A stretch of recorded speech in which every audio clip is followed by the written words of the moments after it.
Hai hai hai.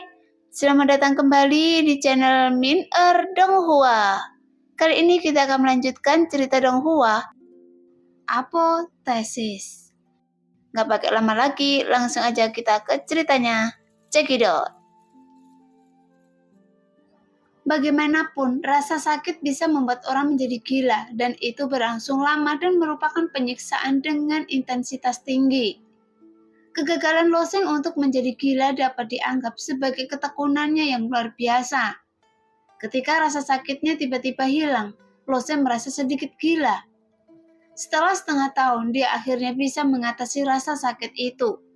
Shoyokin dan Neng Yudi tidak tahu bahwa rasa sakit Loseng telah hilang. Ketika mereka melihat Loseng bangun, jari-jari Shoyokin yang bermain piano sedikit bergetar. Dan Yudi bertanya di sampingnya, "Suamiku, apakah Anda merasa baik-baik saja?" Loseng menggelengkan kepalanya sedikit. Wajahnya tiba-tiba berubah. Dan kemudian dia berkata dengan ekspresi yang sangat tidak nyaman, "Saya khawatir, saya tidak bisa bertahan." Ekspresi Yudi dan Shoyokin tiba-tiba berubah. Tidak jauh dari sana, Su Lingyun yang telah memegang jimat perdamaian di tangannya dan berdoa untuk Loseng juga buru-buru membuat jimat perdamaian di tangannya dan menuju ke samping Loseng. Saat ketiga Dewi mengelilingi Loseng dan ekspresi sangat gugup. Pada saat ini, Loseng mengulurkan tangannya dan langsung memeluk ketiga gadis itu ke dalam pelukannya. Dan yang mendengar teriakan dari Shoyokin dan Su Lingyun, Loseng tertawa terbahak-bahak berpelukan mereka dan naik ke langit. Melompat langsung dari teras di istana es dan melayang ke udara. Melihat Loseng seperti ini ketika wanita itu tidak tahu bahwa Loseng telah pulih. Wajah Su Lingyun menunjukkan kegembiraan. Dia masih sedikit malu ketika Loseng memeluknya.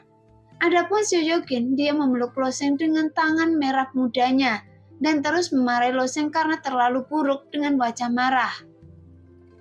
Segera udara dingin di tubuh Neng Yudi meledak karena amarah. "Hai, saya mati kedinginan." Mata Shoyokin tidak puas. Ketiga wanita itu semuanya dipegang oleh Loseng dan ketiganya berkumpul bersama.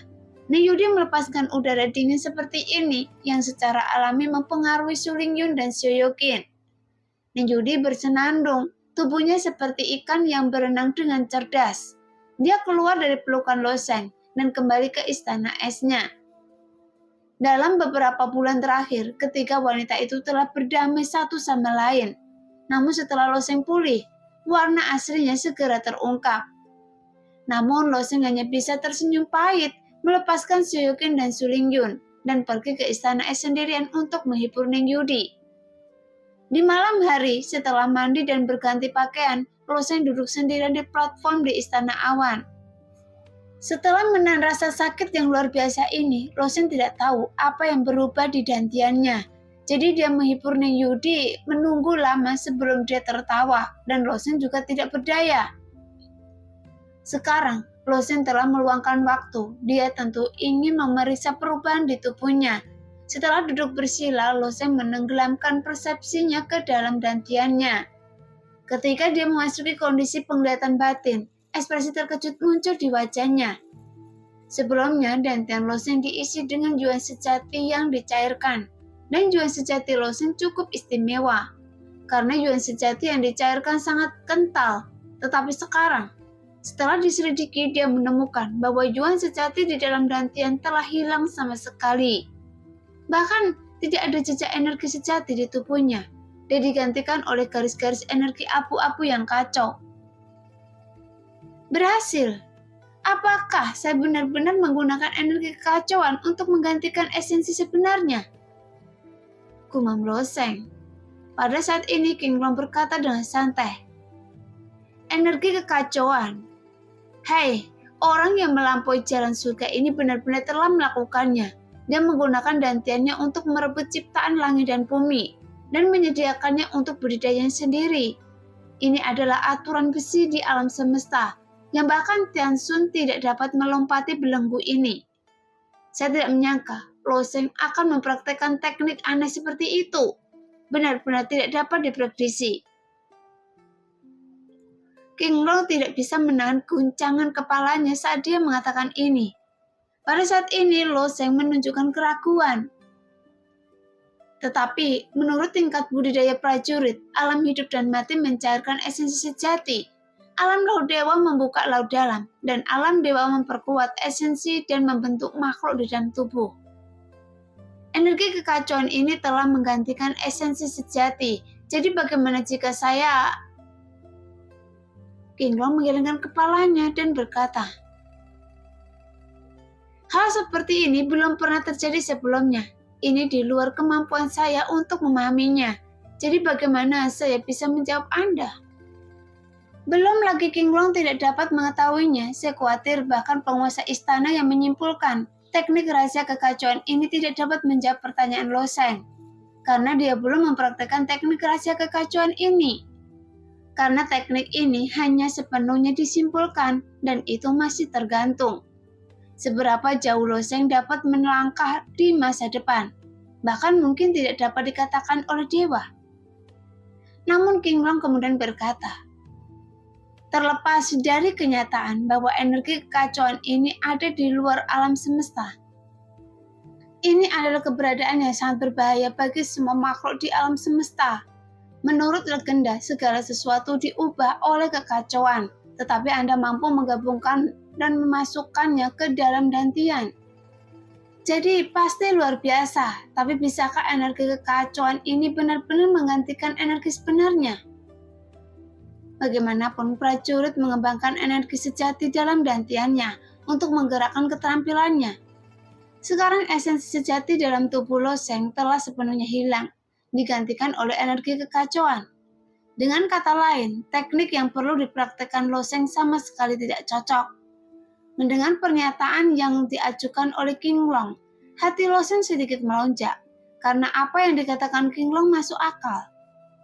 Memikirkan hal ini, Lo Sheng tiba-tiba menggerakkan dantiannya. Menurut metode operasi Lo Sheng sebelumnya, dia menggunakan meridian untuk mengekstraksi esensi sejati dari tubuh. Ketika energi kacau melewati meridiannya, dia tiba-tiba merasakan gelombang rasa sakit yang hebat. Lagi. Begitu Lo Sheng meletakkan gigi, ada sedikit kesedihan dan kemarahan di wajahnya, karena butuh waktu setengah tahun untuk melewatinya. Sekarang rasa sakitnya telah berubah lokasi, dan mulai menguji meridiannya. Untungnya, rasa sakit itu hanya berlangsung beberapa saat dan segera mereda.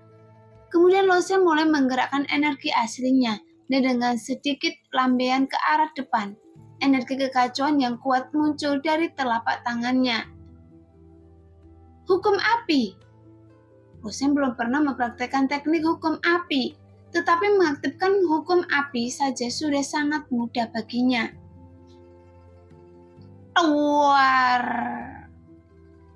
Awalnya di malam yang gelap, semuanya sunyi. Meskipun para prajurit istana Yun berlatih siang dan malam, sebagian besar orang di kota Yunhe tertidur lelap. Pada saat ini ledakan dahsyat tiba-tiba terdengar, sehingga membangunkan orang-orang yang sedang tidur. Pada saat yang sama, mereka melihat keluar jendela dengan kaget. Saat itu jelas masih tengah malam, dan penjaga baru saja berpatroli. Tapi kenapa tiba-tiba fajar? Selama mereka melihat ke atas, semua orang melihat matahari besar muncul di langit, menerangi area sekitarnya hingga siang hari. Lo Sheng baru saja menembakkan bola api sesuai dengan hukum api lapisan pertama. Tetapi dia tidak pernah menyangka bahwa kekuatannya akan begitu besar. Bola api itu menyebar dan akhirnya ditutupi oleh cahaya berisi air yang melingkar. Jadi dari luar terlihat seperti matahari yang bulat. Oke, sangat kuat. Ekspresi Lo Sheng juga tidak dapat diprediksi. Untungnya bola apinya melesat ke arah langit. Meskipun nyala api yang tersisa menerangi banyak tempat di istana awan, itu tidak melukai siapapun. Setelah apinya meledak, api itu bertahan selama 1 atau 2 nafas dan kemudian menghilang keluar. Bagaimanapun kekacauan berubah menjadi energi yin dan yang. Kemudian energi yin dan yang berubah menjadi segala sesuatu. Jadi Lo Sheng tenggelam dalam kontemplasi. Ketika pejuang lain mempraktekkan esensi sejati, mereka merebut keberuntungan langit dan bumi. Tetapi apa yang diambil Lo Seng sekarang bukanlah keberuntungan langit dan bumi, tetapi keberuntungan kekacauan. Baru saja dia hanya menggunakan energi kekacauan untuk mengaktifkan hukum api. Jika dia menggunakan metode yang disimpulkan oleh Master Al dalam teknik rahasia kekacauan, bukankah kekuatannya akan menjadi lebih menakutkan? Dan ketika Lo Seng menjadi semakin mahir dalam energi kekacauan, dia mungkin tidak terbatas pada pemahaman sang master. Bagaimanapun, sang master hanya menyimpulkan teknik rahasia kekacauan, tetapi dia sendiri tidak mempraktekkannya. Dan sekarang, Lo Seng telah sepenuhnya menggantikan energi sebenarnya di dalam tubuh. Dengan energi kekacauan, jadi keterbatasan master dapat menciptakan tekniknya sendiri. Memikirkan hal ini, bagaimana mungkin Lo Seng tidak bersemangat? Meskipun belum ada yang melewati jalan ini, jika Lo Seng berjalan sendirian, itu akan sangat sulit. Tetapi dia percaya bahwa begitu dia selamat dari jalan ini, dia mungkin akan membuka era baru. Bagaimanapun tujuan setiap prajurit berlatih berbeda-beda. Beberapa orang menggunakan seni bela diri sebagai platform untuk mendapatkan kekuatan di dunia. Beberapa orang melakukannya untuk menonjol dan bangga, dan beberapa orang melakukannya untuk kecantikan. Dan Lo Seng terobsesi dengan seni bela diri, dan motivasi terbesarnya adalah minat yang ada di lubuk hatinya. Ketika Lo Seng berlatih ilmu pedang, dia menciptakan teknik tanpa gaya miliknya sendiri. Sekarang teknik rahasia kekacauan yang diajarkan oleh gurunya seperti titik awal untuk sukses dan mengandalkan Lo Seng untuk terus maju. Tapi dia sangat yakin jalannya sulit. Hanya saja dia juga sangat yakin bahwa pemandangan di jalan ini unik. Sekarang bola api ini membuat khawatir orang-orang di Yundian, tetapi setelah mengetahui bahwa Lo Seng sedang berlatih, semua orang tentu saja tidak bisa berkata apa-apa. Faktanya, identitas Lo Seng masih menjadi murid aula elit Yundian. Setelah meninggalkan Yundian, Lo Seng berlarian dan tidak pernah menangani masalah ini. Tetapi sekarang dia adalah orang yang nomor 1 di wilayah tengah, dan dia adalah suami penguasa Yundian. Jadi telah mencapai tingkat status yang sama. Namun perjalanan kembali ke wilayah timur menembus keinginan Lo Seng dan segalanya tampak tenang selama dia tinggal di Yundian. Sekarang, selain berlatih, ada 3 wanita cantik yang menemaninya, sehingga hari-hari ini begitu riang dan bahagia. Tentu saja masih ada beberapa kendala di antara ketiga wanita tersebut. Shoyokin masih melanjutkan kehidupannya yang ceroboh. Sebagian besar waktu, selain menggoda naga leluhur, dia tetap berada di sisi Lo Seng. Sedangkan untuk budidaya, dia sepertinya tidak tahu apa itu budidaya. Dengan sumber daya yang disediakan oleh Yundian, Shoyokin seharusnya sudah dipromosikan sejak lama dengan bakatnya. Namun tingkat kultivasi Shoyokin masih bertahan di alam pil dewa tahap awal, dan tanpa niat untuk maju sama sekali. Faktanya, Lo Seng masih memiliki keraguan tentang Shoyokin. Apa yang dikatakan laki tua dari klan surgawi kepada Shoyokin di upacara budidaya ganda. Untuk mengetahui kebenarannya, Lo Seng pernah menggunakan ingatan akan kehendak dunia, tetapi yang anehnya, Lo Seng tidak dapat menemukannya. Bagaimanapun orang tua itu adalah orang luar, bukan dari dunia ini. Wajar kalau dia tidak bisa dideteksi, tapi Shoyokin adalah penduduk asli wilayah tengah. Aneh kalau dia tidak bisa dideteksi, seolah-olah dia menggunakan kekuatan magis yang besar untuk memblokirnya secara langsung, menyebabkan ingatan dunia hilang. Meskipun Lo Seng terus mencari kehendak dunia, tetapi dia menemukan bahwa Shoyokin telah menghilang dari Yundian malam itu. Dia seharusnya memasuki alam ungu. Adapun mengapa dia memasuki alam ungu dan tinggal di alam ungu, Lo Seng tidak tahu apa-apa tentang itu. Lagi pula ruang lingkup ingatannya hanya ada di dunia ini. Lagi pula, mengintip privasi Shoyokin bukanlah niat awal Lo Seng, tetapi dia tahu bahwa Shoyokin bodoh dalam beberapa aspek, akan sangat merugikan jika dia ditipu. Dalam privasinya, Lo Sheng tidak mudah untuk bertanya tatap muka, dan Sioyokin telah mengambil tindakan pencegahan dan menolak untuk melepaskannya. Adapun Su Lingyun dan Neng Yudi, mereka berdua bekerja sangat keras. Selain menangani urusan pemerintah Yundian, Neng Yudi menghabiskan waktu lain untuk berlatih. Namun, dia mengeluh tentang Sioyokin yang terjebak di samping Lo Sheng sepanjang hari. Sayangnya, Sioyokin bukanlah murid Yundian, jadi dia tidak peduli apakah dia berkonsentrasi pada latihan atau tidak. Tapi yang paling mengejutkan Lo Sheng adalah Su Lingyun. Setelah masuk ke Yundian, Su Lingyun bekerja paling keras. Setelah memilih teknik di rumah abadi, dia membenamkan dirinya di ruang pelatihan rahasia Yundian. Dalam setengah tahun ketika Lo Sheng dihancurkan oleh energi kekacauan, tingkat budidaya Su Lingyun melonjak beberapa tingkat.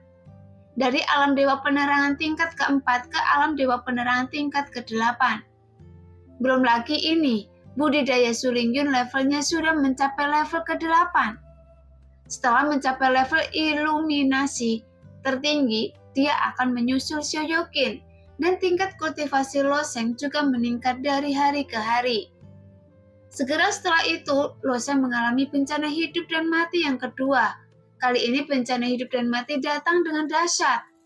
Ketika dia mampu mentransfer kekuatannya ke Gunung Yuanji, lagi pula ini hanya bencana kecil, bukan lagi ujian. Tapi dia masih waspada terhadap mata hitam itu. Jika mata hitam itu mengetahui bahwa dia belum mati dan ingin menghancurkan dirinya sendiri, Lo Sheng benar-benar tidak punya cara yang baik untuk menghadapinya. Terakhir kali dia menghancurkan 5 juta gunung sehingga dia lolos dari serangan mata hitam. Tapi Lo Sheng yakin, jika mata hitam itu serius akan sangat mudah untuk membunuhnya saat itu. Karena masalahnya adalah, tidak sulit bagi matahari itu untuk menghancurkan seluruh dunia. Untungnya, selama proses melewati kesengsaraan kelahiran dan kematian yang kedua, mata hitam tidak pernah muncul. Sejak menelan ramuan orang tua dari klan surgawi, tingkat budidaya Lo Sheng telah mencapai tingkat yang baru. Dalam setengah tahun, setelah bencana hidup dan mati kedua, bencana hidup dan mati ketiga datang lagi. Selama periode waktu ini, beberapa hal menarik telah terjadi di wilayah tengah. Semakin banyak orang jenius yang bermunculan, dan para jenius dari generasi yang sama dengan Lo Sheng juga telah menemukan posisinya sendiri. Misalnya, Hua Tianming di awal usia 20-an telah dipromosikan menjadi tetua termuda di Istana Awan. Hal yang paling menakutkan adalah pedang surgawi yang dia kuasai menjadi semakin menakutkan. Jika dia terus berlatih seperti ini dengan bakatnya, dia mungkin memenuhi syarat untuk bersaing untuk posisi penguasa istana. Dan Neng Yudi telah menyebutkan masalah ini kepada Lo Sheng. Dia tahu bahwa Lo Sheng sedang bersiap untuk naik, jadi dia tentu saja memiliki niat untuk mengikuti suaminya. Meskipun Neng Yudi tidak bisa mengejar Lo Sheng dalam kecepatan kultivasinya, tapi dia tidak akan menyerah. Jika dia juga naik di masa depan, dia tentu berharap akan ada seseorang yang menggantikan Yundian. Dan Hua Tianming dapat dianggap sebagai kandidat terbaik dalam hal karakter, temperamen, dan bakat Yundian. Tapi jika dia ingin dipromosikan menjadi penguasa istana, dia masih harus menghadapi tantangan para jenius lainnya. Sejak lahirnya sekelompok jenius seperti Lo Sheng, seni bela diri di wilayah tengah menjadi semakin makmur. Meskipun masih belum sebanding dengan 4 kerajaan dewa utama, ini berbeda dari masa lalu. Tebing kayu darah, pavilion Xuan Yin, sekte Gunung Hitam, dan sekte Rovoid yang dibangun kembali juga bekerja keras untuk membina para jenior ini, sehingga akan ada begitu banyak jenius tingkat dewa di wilayah tengah di masa depan. Saya khawatir mereka pada akhirnya akan lahir. Kekuatan alam laut dewa di wilayah tengah. Pada hari ini, Lo Sheng mengambil urutan karakter gen di tangannya. Setelah mendapatkan urutan karakter gen, Lo Sheng belum pernah menggunakannya sebelumnya, dan dia tidak tahu apa prinsip urutan karakter gen ini. Tapi saat Lo Sheng mengaktifkan token kata gen, dia mengerti bahwa sebuah rumah abadi muncul di depannya. Melihat rumah abadi di depannya, Losen juga memiliki ekspresi aneh di wajahnya. Rumah abadi ini hampir persis sama dengan rumah abadi tuannya di Gunung Jiuyin, tetapi terlihat sangat kecil dan diatur di depan Losen. Seperti proyeksi, tapi sekilas terlihat sangat nyata. Dan ketika Losen masuk ke rumah abadi mini ini, dia langsung muncul di rumah abadi yang sebenarnya. Pada saat ini, dia tiba-tiba merasa telah menyusut berkali-kali dan segala sesuatu di sekitarnya tampak besar. Jadi, beginilah cara urutan karakter gen ini digunakan. Berdiri di depan pintu rumah abadi, Losen juga memiliki senyuman di wajahnya. Jika dia menemukan masalah di masa depan, dia bisa bersembunyi di abadi ini. Sejak dia memasuki rumah abadi melalui token Gen Z kali ini, Losen memasuki pavilion perpustakaan lagi. Bagaimanapun, nilai dari rumah abadi terlalu besar. Sayangnya, Losen sekarang hanya memiliki wewenang untuk memasuki pavilion perpustakaan. Tetapi pavilion perpustakaan saja sudah cukup bagi Losen untuk mendapatkan banyak manfaat. Kali ini, dia tidak lagi mencari teknik, tetapi mengumpulkan beberapa informasi, seperti beberapa buku tentang pemurnian senjata dan menggambar pola dewa. Meskipun peri buku telah berbisik di telinganya dan merekomendasikan beberapa informasi kepadanya, Losen masih membaca banyak buku sendiri. Namun hanya dalam satu buku, Losen tiba-tiba mendapat berita tentangnya Gunung Yuanji. Ternyata Gunung Yuanji sebenarnya bisa dimurnikan. Lagi pula Gunung Suci Yuanji ini mengandung kekuatan 5 elemen. Ini bukan emas atau batu, tapi sangat kuat. Justru karena alasan inilah, meskipun Gunung Yuanji yang besar ditinggalkan di Laut Bintang bergejolak, tapi tidak seorang pun di antara 4 kerajaan dewa besar akan mengetahuinya. Jadi Losen harus mengatakan bahwa pengetahuan guru yang luas dalam segala aspek dan jauh melampaui imajinasi Losen. Dan buku ini berjudul Keajaiban Segala Sesuatu, yang mencatat beberapa hal yang sangat kuat dan aneh. Dan Gunung Yuanji adalah salah satunya. Bahkan keajaiban segalanya tidak hanya mencatat metode pemurnian Gunung Yuanji, tetapi juga berisi banyak hal yang jauh di luar imajinasi Losen. Namun bahan dari harta karun itu langka di dunia, dan Losen secara alami tidak dapat menemukannya di panggung ini. Meskipun Gunung Yuanji adalah benda yang ada di dunia yang luas ini, dan Losen tidak mengetahui asal-usulnya, tapi untuk saat ini ia dapat dianggap sebagai benda tanpa pemilik. Jika bukan karena kekuatan besar alam laut dewa dari 4 kerajaan dewa yang tidak dapat memindahkannya, saya khawatir Gunung Ilahi Yuanji telah lama menetap di benua kerajaan dewa. Namun sekarang, meski Losen telah memperoleh metode menaklukkan Gunung Yuanji, terdapat beberapa kesulitan. Karena badai aneh di lautan bintang yang bergejolak terus mengamuk. Dan bila angin di dalamnya merupakan ancaman besar bagi yang kuat di alam dewa. Meskipun Losen telah dipromosikan 2 tingkat berturut-turut, dia sudah berada di tingkat ketiga hidup dan mati. Tapi dengan kekuatannya saat ini, masih sangat tidak realistis untuk menahan bilah angin yang menakutkan itu. Hal terpenting dalam mengumpulkan Gunung Yuanji adalah mengupas dari Gunung Yuanji. Gunung Yuanji ini sangat kuat, sehingga bahkan puluhan praktisi kuat dari alam laut dewa mungkin tidak dapat melakukannya. Setelah merenung sebentar, Losen punya rencana di benaknya. Pada saat ini, aliansi bisnis dunia tiba-tiba mengeluarkan pesan, yaitu membeli berbagai bahan langka. Bahan-bahan tersebut sangat tidak populer, meskipun pernah muncul di wilayah tengah, tetapi sangat sulit ditemukan. Hanya saja, pasti ada orang-orang pemberani yang mendapat imbalan besar. Berapa banyak orang yang mampu bertahan dengan harga tinggi yang ditawarkan oleh aliansi bisnis dunia? Beberapa bahan awalnya disimpan dalam keluarga dan diturunkan dari generasi ke generasi. Sekarang, setelah mereka mendengar harga yang begitu mahal, mereka tentu saja bersedia menjualnya ke aliansi bisnis dunia. Materi yang dikumpulkan oleh aliansi bisnis dunia dikumpulkan sedikit demi sedikit dan kemudian dikirim ke Yundian secara bertahap. Karena perolehan materi sangat kuat, hal itu juga menarik perhatian banyak sekte aliansi bisnis dunia hanya membantu Yundian atau secara langsung membantu Loseng.